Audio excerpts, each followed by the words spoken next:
On this edition of the Coach Daboll Show, presented by Ford. I want players that are passionate about the game, passionate about improvement, and the same thing with the coaching staff. He's a guy that whenever he is healthy, he is an absolute baller. I think that's kind of the motto of our defense is just attack. Look at the wreckage behind HN after this. I mean, I haven't seen this many bodies on the floor since the frat party down at Rutgers. If he wants to have an impact, he's going to have to get yak.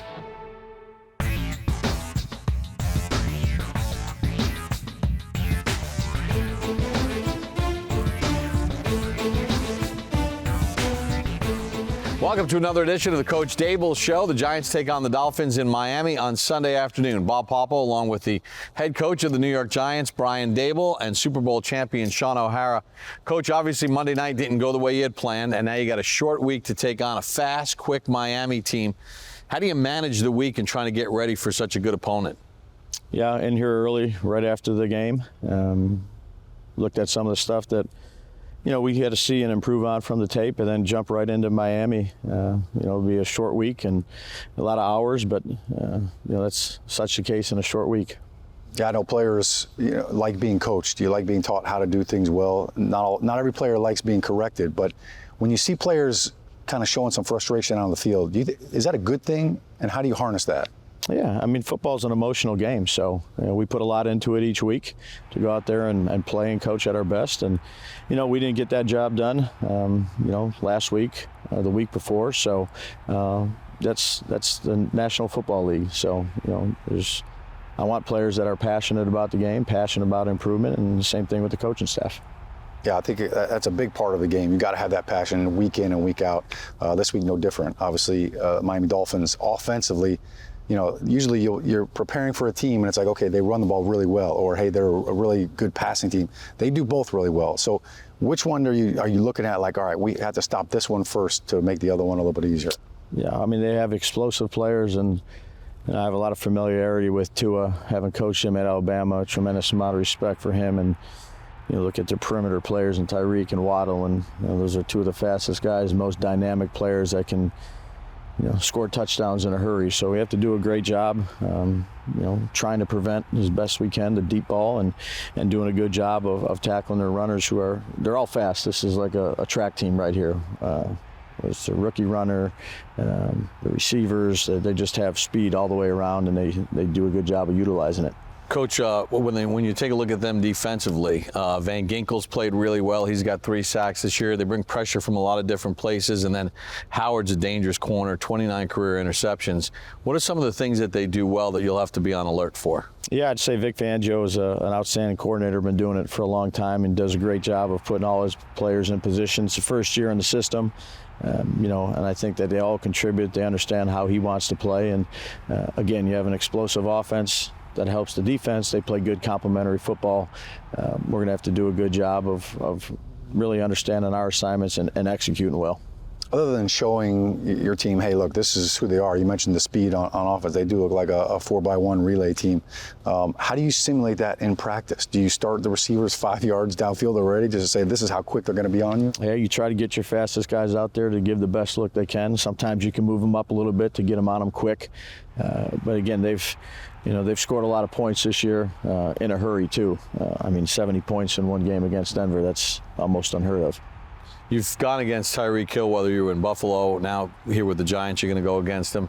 Is his physicality a little bit underrated? Because not only does he catch it or snatch it and go, but he's not scared to lower his shoulder and run you over. Strong runner, put together, one of the best in the league, and can get to top speed really quick, faster than I think anybody I've ever seen in 23 years. So it'll be a tremendous challenge. Coach, final question. How do you keep everybody's spirits up within your staff? And I know everybody's trying really hard, and the coaches and the players, but guys can get down. What do you do to keep it up? Yeah, I think you're real with them. And again, this isn't something you just talk about the day after a game. This is something you try to instill, from OTAs. This league is not an easy league. It's a humbling league. I've said this a million times. And you have to figure out a way to improve and correct things. And one week has nothing to do with the next week. So you come in with the right mindset. You practice the right way, you prepare the right way, and ultimately you got to play and coach well on Sunday, which is what we fell short on. we'll just come back ready to work and put our best foot forward. Coach, we appreciate the time. As always, good luck this week. Thanks, Bob. A lot more to come here on the program. Shaun's going to go to the coach's tape and much more here on the Coach Daboll Show, presented by Ford.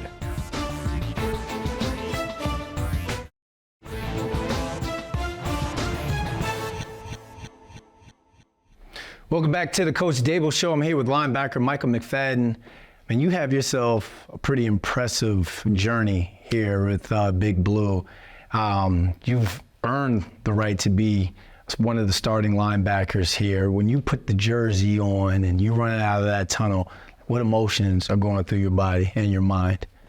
Yeah, I think especially game day, but every day I come into this building, I just feel blessed. Yeah. Just grateful to be here and living out my dream and getting to play with the guys in that locker room and just go out on the field and play for a great organization. Does that appreciation kind of help when you're going through the rough patches, whether it be trying to make the roster or trying to earn a starting spot, and then when it comes to starting off 1-3 on the season? Yeah, I think you just got to go back to that appreciation for the game and just the ability to go out there and do what you love. I think that's so important that you have that as that foundation. That it's a blessing just to be out here. You got Bobby Okereke lined up with you. You guys have just kind of had off-season training camp and now 4 games. What's that chemistry, that communication been like, and how do you guys feed off of each other? It's been really good. Okay. He's definitely somebody, leader, vet in this league. Always talking on the field, communicating, and bringing that out of the guys around him. I think that's really important. Obviously, just a great dude off the field. What's your communication like during the game? What are you guys talking about? Like, give me some of the terminology and all. Like, if you were mic'd up, give me some sounds of what y'all would be talking about. Yeah, so I think we honestly just talk about what we see. Okay. So some guy might be too locked in on his gap. So I might tell Bobby, okay, look, this tight end's off. If he goes back, we got to fall back in. Okay. So I may gap right now. I may gap. Look at the tight end. He's off. So things like that, just kind of over-communicating the little things. It's like y'all are on the Call of Duty headset, but you're in the middle of a football game. All right, you got the Miami Dolphins coming up, man. That's a high-powered, explosive offense. What's you, Wink, Bobby, what are the guys, what's the defense talking about on how you guys got to neutralize and stop these guys? Yeah, definitely a lot of talent, a lot of speed over there. So I think we just got to match, their speed with our aggressiveness. I think that's kind of the motto of our defense, is just attack the whatever team we play. I think that's kind of our mindset. So yeah, I think that's what it's going to be. Does the mindset shift from week to week? Because you've seen different type of offenses. You've seen different type of quarterbacks. I mean, from 4 games, you've seen Dak Prescott, Josh Dobbs, Brock Purdy, Geno Smith, and now Tua. Like what's that chess game like going up against each individual quarterback with their own different type of style and skill sets? Yeah, it's definitely a lot, and I think the install kind of reflects that. We've changed quite a bit throughout these first 4 games and what we're doing and the install throughout the week. So I think it comes down to the players kind of locking in and, like we talked about earlier, communicating once we're out there on the field. But overall, it's just out there, get out there and execute the game plan. Has these last 4 games tested your leadership? Or has it forced you to kind of step up in your leadership role? You're a vocal guy, you're just, I'm going to go out there, I'm going to show y'all, what we need to get done? I think usually that's how I am. I'm go out and put it out on the field and show the energy and the excitement out there on the field. But I think definitely now there's more, I think everybody in the locker room feels that there's more of a vocal need throughout the team just to get everybody kind of back on track and just think about, all the little details that are going to make us and help us win games.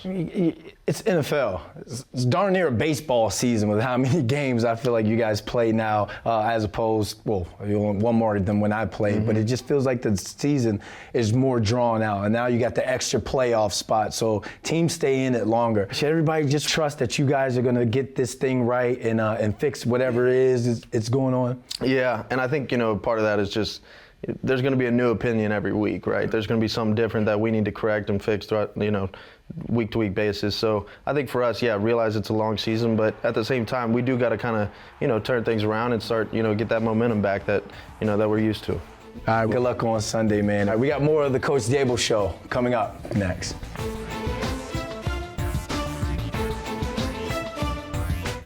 The Giants Foundation will host a 5K race and kids run presented by Quest on Sunday, October the 8th at 9 a.m. at MetLife Stadium. Net proceeds will benefit the Giants Foundation. All participants will receive a commemorative T-shirt, and after the race, stay for a post-race festival with appearances by Giants legends and a live DJ. Register now at giants.com/5K.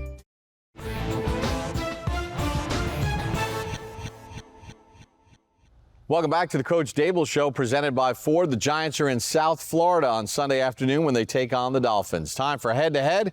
Here's Paul Dottino and Jonathan Casillas.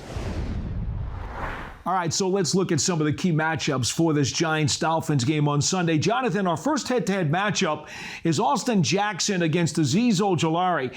Now, Jackson is the starting right tackle for the Dolphins. Former USC prospect, was a first-round draft pick of the Dolphins. But here's the thing. Last year, they moved him from the left side, where he played some tackling guard, to the right side, and he quickly had ankle surgery, which basically sidetracked most of his season. So this is kind of unfamiliar territory for him now that he's the full-time starting right tackle. We will see if Ojulari can take advantage of that lack of experience. By looking on the film, just every week we go through each player that we're going against to try to see advantages, things we could take advantage of them, and just got to go out there and compete and play to my best abilities, my hands, my ability to play low, and just test them with a couple things. So now that Azeez is back, we saw him last week creating some pressures that enabled Kayvon Thibodeau to get the sack. He's a guy that whenever he is healthy, he is an absolute baller. I think he is the most productive player that the Giants have defensively in a long time. Right? And you can see his presence. He has to have a great game against Austin Jackson because Tua Tagovailoa, he can't feel like he's comfortable because he can't be throwing the ball down the field to those speed guys. And I think Azeez Ojulari, his presence needs to show up against somebody that's coming off an ankle injury last year. Well, we'll see if Ojulari can make Jackson jumpy. I want to point out, in 36 career games in the National Football League, Jackson has been flagged 18 times. That's 8 holds and 6 false starts. And Ojulari, by the way, when Jackson was playing guard in 2021 against the Giants, Ojulari did a stunt, got inside him for a sack. And speed. When you have speed and that explosion, that make you want to get out a little bit. It sure does. All right, our next matchup is Xavier Howard, the outstanding corner, a 3 consecutive time Pro Bowl pick. He's had 4 actually in his career, against Darius Slayton.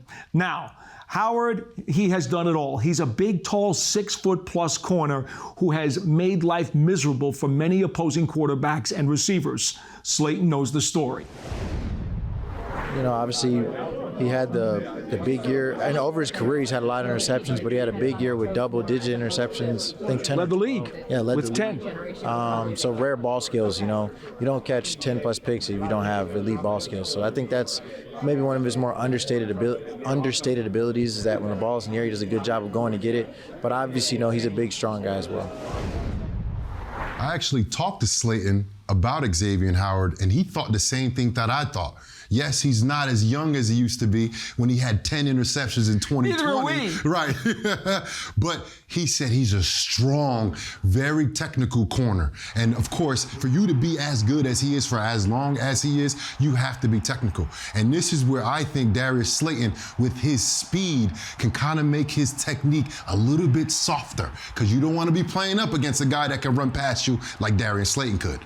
Yeah, Howard is a turnover machine. This is a guy who's got 29 picks since he came into the league in 2016. And that, by the way, that number, that theft number, leads the National Football League. I should also add, back in 2021, when the Dolphins played the Giants, it was a double coverage situation down near the end zone. Giants threw a bomb to Slayton, and Howard was there to pick it off. The Giants do not want a repeat of that come Sunday. Well, that'll do it for this edition of Head to Head. Let's go back to Bob. Shaun, Xavier Howard has 29 career interceptions, 4th most in Dolphins history. And the Giants have to get a vertical passing game, but it's a tough situation because they got to protect too. Yeah, no doubt about it. And when it's man coverage, Bob, you can take deep shots and just get the ball out quick. But when teams are playing zone and cover 3, and times the time takes a little bit more time to develop those plays. I also feel like anytime you can get a safety thinking he's got to come down and stop the run, now all of a sudden, now you get a chance for him to bite on some of those big plays. So no doubt they've got to get the running game going so they can have some teeth in the secondary. And the other thing, when you take a look at Azeez Ojulari, we saw the impact of him healthy on Monday night against Seattle. With Ojulari and Thibodeau, the Giants generated a lot of pressure on the quarterback. Yeah, Thibodeau with 2 sacks, too. I think it was great to see him on the edge as well. Ojulari just needs to finish him. He was there a couple of times and just didn't wrap him up. So no doubt that'll be a big aspect of it. And with no Teron Armstead at left tackle for the Dolphins, look for them to try to exploit that and attack that side of the O-line. When we come back in the program, Over Under here on the Coach Daboll Show, presented by Ford.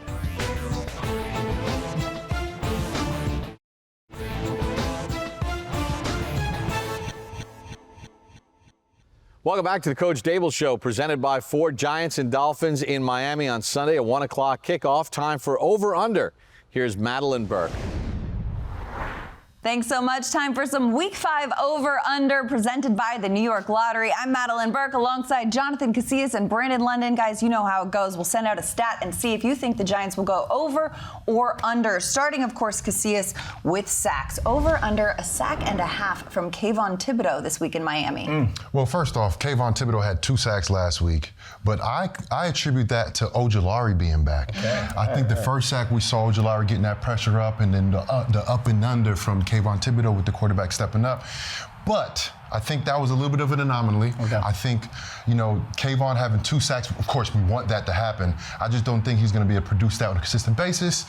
He probably have 1. Hopefully he has more than that, but I think it's going to be under for this week. Yeah, I'm going to go under as well. I think Tua Tagovailoa is doing a great job of getting the ball out fast. So I see Kayvon and Azeez and those guys getting pressure, but I don't know if he hits home 2 times, especially with this Mike McDaniel offense that Tua has picked up and grasped. Yeah, absolutely. I mean, Tua's coming off a game in which he was sacked 4 times and hit 9 times last week against Buffalo. That was a career high of hits for him. I think they're going to be trying to look to shore that up. And as you mentioned too, Azeez coming back, the combination of them is great at applying pressure. I don't see Kayvon himself having over 2, but I do think the Giants get some pressure on the quarterback, so I'm taking the under as well.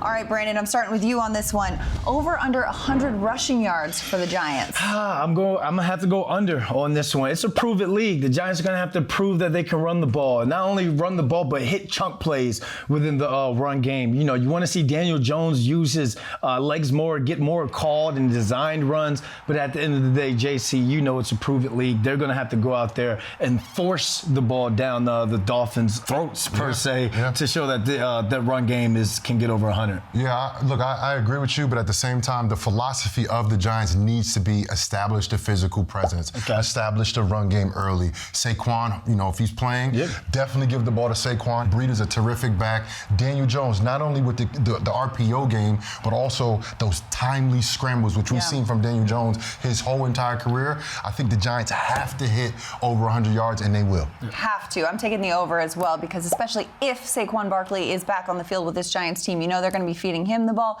They need to prioritize the fundamentals of football, run the ball being one of them. All right, Casillas, over under 6 catches for Giants wide receiver Wan'Dale Robinson this week. That's a good number. Last week he had 5 catches. They gave him 1 run play, and it looked like they were trying to feature him early and got a little out of whack with the game plan, out of the score and stuff like that. But I think I'm going to go under on this one, because I think the Giants want to distribute the ball around, with Saquon possibly being back, could take away touches from everybody. And I don't see Daniel Jones trying to throw the ball 40 to 50 times, which if he does throw the ball 40 times, then yes. But I don't think that's going to be the case. I think they're going to stay maybe around 30 attempts of the game, of the passing. And Wan'Dale, I love him, and I think he's an explosive target. I think they're trying to feature him a little bit more, but not just in the pass game, in the run game. So I think he'll have over 6 touches, but under 6 catches. Look, I'm going to see your 6 catches, and I'm going to see you an extra 4 touches. I think he's going to touch the ball 10 times. Look, this kid has shown that he can come into this offense. He has a good rapport with Daniel Jones. He knows his spot, and he knows his spacing. And then you see him on all these jet sweeps, jet motions, and those are additional chances to get him the ball. You're going to have to let that Mighty Mouse spin, because as you're trying to figure out how to shore that protection and throw the ball downfield, this offense is going to have these controlled runs and throws, and that only plays into Wan'Dale's strengths. Yeah, I mean, there's going to be a lot of question marks, right? If Saquon Barkley comes back to this game, there's going to be touches there. Head coach Brian Daboll said earlier this week that he expects to see Sterling Shepard's role increased in this game as well. But one thing we have seen in week 3, Wan'Dale Robinson had 4 catches on 5 targets. In week 4, he had 5 catches on 6 targets. I mean, if you're going SAT math here, the next in the succession is 6 catches in on 7 the words targets. of Miguel, he's a sure thing. You know? So we shall see. I'm going to take the over. I would like to see it. Wan'Dale Robinson has proven to be a solid role player on this Giants offense, and we'll see if he can continue that week 5 as the Giants head to Miami to face the Dolphins. Back to you, Bob. Kayvon Thibodeau had 2 sacks last week, and getting pressure on the quarterback is going to be important. But Tua gets the ball out of his hands so quickly. How do you deal with that? Yeah, I think that's one of the biggest things that you see with Tua doing a great job this year. Ball's coming out. Obviously, he's trying to protect himself. But I think the big thing with that is you've got to try to get interior pressure. When the ball's coming out quick, you can't rely on that edge rush. Somebody's got to beat somebody in the middle. And maybe it's even a blitz or a Mike linebacker dog up the middle to try to create something in his vision. So the ball's got to go a little bit higher than he would like. All right, as of this taping, I mean, Saquon was doubtful going into last week. Don't know if he's going to play, but the Giants have to manufacture a run game regardless, even if it includes Daniel Jones. Yeah, Bob, and it doesn't have to be, 200 yards rushing. It doesn't have to be, hey, we got to get 20 yards a run or any big chunk plays. It just has to be efficient running. It could be 3 to 4 yards a carry. But the presence of that will do 2 things. Number 1, it'll keep you ahead of the sticks, so you're not in 3rd and long. But number 2, it's all about controlling the ball, limiting the possessions for Miami. We know that their offense is pretty high-powered and they've scored a lot of points. So you want to limit those possessions by them so that it kind of brings their point total down. And you got to take care of the football too. You don't want to give them any extra positions. We're going to break it down even further. Shaun's going to go to the coach's tape. Strategy coming up next here on the Coach Daboll Show, presented by Ford.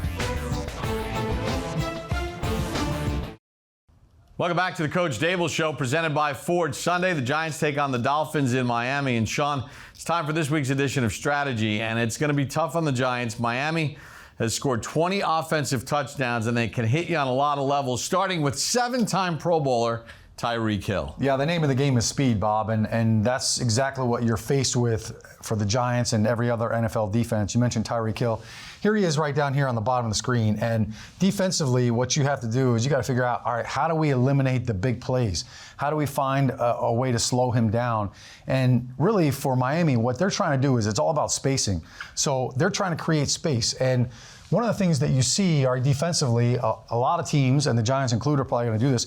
We got to have a deep safety. Bob, this safety is about 17 yards from the line of scrimmage. That's deeper than most, but he's there for a reason because they don't want to give up the big play. He's over here basically because they know, all right, we're trying to defend Tyreek Hill and not give up that big play. So safety help over the top. But look at the difference. Look at the spacing that is created already between the linebackers and the safety. That's a lot of ground right there for this defense to have to cover, and that's exactly where Miami tries to exploit you. You see Berrios coming in motion right here, all right, and there's a little bit of a sleight of hand right here, all right? They're going to fake this kind of go screen right here. He's faking out here like he's getting the ball. That freezes this linebacker. You see the middle linebacker right here is frozen by this play action fake, and what that does is that just creates even more space right here to attack. And that's exactly where Tua hits Tyreek Hill. He knows it right here. He's just running a little skinny slant right here. And boom, ball is on him. When he catches this ball, Bob, look at this. I mean, look at how far that defender is. Look at how far that safety is away from Tyreek Hill. That's the spacing that his speed creates because they are so scared about the big play over the top. And yet he still gets a big chunk play right here. And of course, you know, he's very dangerous. You can see right here what he does after the catch and after the contact. He's a big play maker waiting to happen. Let's go to the running game of the Miami Dolphins, because not only do they have 10 passing touchdowns, they have 10 rushing touchdowns. And Devon Achane was drafted in the 3rd round out of Texas A&M.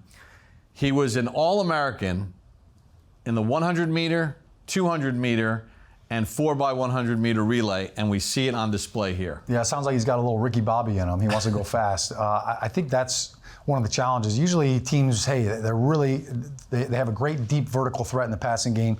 Maybe they don't run the ball as well. Miami does everything well, and that's what makes it so challenging. All right, so Achane is over here off to the sideline to the right of your screen, and he and Mostert are on the field at the same time. So you've got both of your fast backs out there, and this is a little bit of a wrinkle. We call this a gadget play. They're going to fake the run to Mostert, and they're bringing Berrios in motion. There's the fake right there that kind of freezes all these defenders right here. All right, on this gadget play, they're trying to get out to the perimeter. So one of the ways you do that is you freeze the defenders, give them something to look at that makes them hesitate. All right, and then now here's Achane coming around on this little orbit, and he just flips them the ball. And right now, they've already outflanked this defense. I mean, look at what you've got right here. All right, you've got all these defenders on that side of the hash, and now you've got Huey, Dewey, and Louie out there leading the parade. 3 blockers out on the perimeter. All right, one of them blows a flat tire. Connor Williams goes down, but it doesn't matter. He gets a block right here by Austin Jackson. He's got Cedric Wilson out here. He's got Berrios out here. This is great design right here by me. They're stressing your corners and your safeties, making them tackle in space. And you can see the speed right here by Achane. Look at this. I mean, let the bodies hit the floor, Bob. I mean, look at the carnage right here. Look at the wreckage behind Achane after this. I mean, I haven't seen this many bodies on the floor since the frat party down at Rutgers. I think when you look at the speed right here and their ability in space to make guys miss, that's great design and it's great execution, but it all starts with the speed. And then they have the veteran in Raheem Mostert. Yeah, it's quite the 1-2 punch. And here you see Mostert right here. This is a single back run, and they're going to use that rim action where the tight end comes back over here. And really what that does is that just kind of paralyzes the linebackers. And it allows time for the lineman to get up. And you can see the center right here just climb right up to that mic, gets a really nice block. They get some decent movement right here, good finishing blocks. But I want you to watch the patience that Mostert shows right here as he cuts it into the teeth of the defense right here, and then the speed and the burst to bounce it outside. This is really an inside zone play right here, and you can see him just staying patient right there in the hole, not trying to take it outside over here. Some running backs will cut it out here, but now you lose some of the teeth of that blocking on the second level. And then this right here, the power to run through that arm tackle, and then the burst right here. Watch the stiff arm right there, catapult, slingshot, and then off to the races, and he beats him to the pylon for a touchdown. So those are a look at all the ways that the Miami Dolphins can gash you with the big plays through the pass and through the run. We're going to take a timeout. When we come back, Above the Numbers with Paul Dottino here on the Coach Daboll Show, presented by Ford. Welcome back to the Coach Daboll Show, presented by Ford. Giants and Dolphins in Miami on Sunday. Time for Above the Numbers. Okay, Brandon, so let's talk about some of the key players in this Sunday's game as we go above the numbers. Who do you have first? I'm going to have to go with Paris Campbell. And I was a little hesitant at first because the receiver success is predicated off of other offensive position groups. While the Giants' offensive line is trying to shore up that protection for the long game, I think this game is going to be won with the short intermediate passes. He has 14 catches on the year, but only 4.4 yards per catch. If he wants to have an impact, he's going to have to get yak. Yeah, I couldn't agree with you more about that, Brandon. The 14 catches, by the way, is second on the Giants. Now, the interesting part about it is they're kind of using him so far in the short passing game, kind of like running plays, because he's only averaging about 3 air yards per catch and target. He's not getting downfield a lot. They're keeping him back by the line of scrimmage, and that's what's really hurt his average numbers, because we all know that Paris Campbell, as a receiver with the Colts, was able to make some plays downfield. If he can break a tackle, he will open up that offense for sure just by getting yak. All right, you got, Paul? I'm going to go to defense, and I'm taking safety Xavier McKinney. Now, here's the thing about McKinney. The 21 tackles is fine. He's on pace to have 89 or 90 for the season. But how about this? He's gone 19 straight games without an interception. Wow. We know the Giants don't have any takeaways this year, the only team in the NFL that doesn't. But McKinney is capable of picking the ball off. Yes, he is. In fact, when he came into the league in 2020, he had 6 interceptions in his first 17 games. And I should add that Tua, He's thrown picks in 3 of the Dolphins' first 4 games. How about McKinney gets one on Sunday? Yeah, former teammates, those Bama boys, you know. But another thing is him playing center field, him being over the top. We know about Tyreek Hill and Waddle and the explosiveness of this Miami Dolphins offense. But if he doesn't get the turnover, Paul, here's the thing. The biggest play of the game could come off of a hustle play, running one of those guys down and forcing to elongate a Miami Dolphins drive or possession. Okay, who do you like below the numbers for the Fins? It's going to have to be this guy. We don't want to see this week. The Buffalo Bills did a great job of holding both he and Hill to under 60 yards. Braxton Berrios led the team in catches with 6. Yep. I think Wink Martindale and this Giants defense can live with that if Braxton Berrios leads the team in catches again, as long as it's not on 3rd down or anything to elongate a drive. But they're definitely going to have to stop Jalen Waddle. Couple things about Waddle. Now, we all know Miami has a great history and tremendous tradition. Amazing as it sounds, this year, he's looking to become the first receiver in Dolphins franchise history to put up 3 consecutive 1,000-yard seasons. Wow. Remember, they had Paul Warfield, they had Clayton, they had Duper, they had a bunch of guys. And Brandon London used to wear 17 when I was in Miami. For a short period of time. I didn't put on 1,000 yards like that, so yeah. Last year, Waddle led the NFL at 18 yards a catch. When he was a rookie back in 2021, he set an all-time NFL single-season rookie record with 104 grabs. Last time against the Giants in 2021, 9 catches for 90 yards, had a long of 25, but it was Bradbury and Aaron Robinson who took turns trying to cover him. Neither one of those players will be in the lineup for Big Blue on Sunday. Well, that'll do it for Above the Numbers this week. Let's go back to Bob. Hey, look, this offense put up 70 points 2 weeks ago. They have 20 offensive touchdowns already this season, and they're going to be tough to deal with. You know, last week Tyreek Hill was quiet. Waddle was quiet. Waddle didn't even play when they scored 70 points. So the Giants have to limit the yards after the catch, don't they? Yeah, no doubt about it. And tackling has been an issue. You know, it reared its ugly head against the 49ers. We saw a couple sprinkles of it against Seattle, and I think that's the key right there. They can catch the ball, but you've got to eliminate the play right there, and it's got to stop. It's pretty scary to think that they put up 70 points without Waddle. And no doubt, you know, with Tyreek Hill drawing a lot of attention, Waddle is going to see a lot of one-on-one opportunities, and it creates a lot more space for him. And they can't let the rookie Achane get going. He has had big chunk plays in every game that Miami's played this year. He's got a run of 63 yards, a run of 55 yards. He could take it to the house. Yeah, I mean, early on in the season, Raheem Mostert was gashing people, and then Achane comes in as the backup, and he's just exploding through the lines. The amount of missed tackles that he's created has been pretty impressive. 10 rushing touchdowns combined between Achane and Mostert. So they're getting it done on the ground, too. They had 350 yards rushing against the Denver Broncos. Now, look, it's hot down there. That's always one of the keys when you play down in Miami. It's a 1 o'clock kickoff. That will be a factor, but tackling has to be a point of emphasis. We've heard Wink Martindale talk last week about how they worked on stepping on their toes and fighting through the stiff arm. They're going to get tested really well against the Miami Dolphins. We'll continue a further preview of the Dolphins, plus 3 things. All that and more here on the Coach Daboll Show, presented by Ford.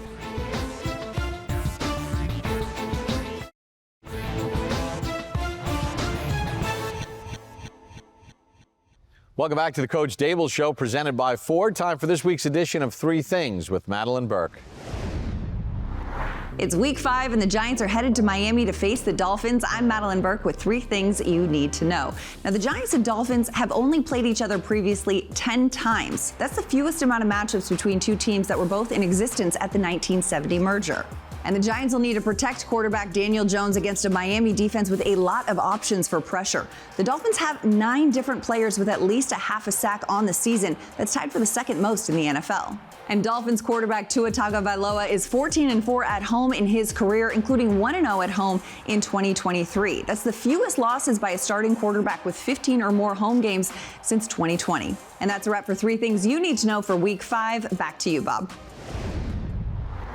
Shaun, you know, that last segment was called 3 Things. There are 3 phases that you have to be successful with to win a football game. The Giants have struggled intermittently in a lot of different areas. Let's start with special teams. They had too many penalties last week. That's an area that has to become an asset, not a detriment for this team. Yeah, no doubt. You don't want to be, costing your team, turnovers. Obviously, we saw the blocked field goal in week 1. Penalties, no doubt about it. Changes the position.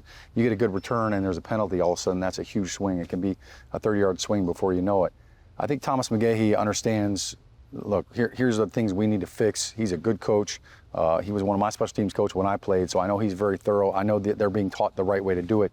A lot of times, these penalties are just decisions. It's a bad decision. Hey, do I push this guy in the back? Or you know what? I need to let go of this guy because I'm starting to lose my block.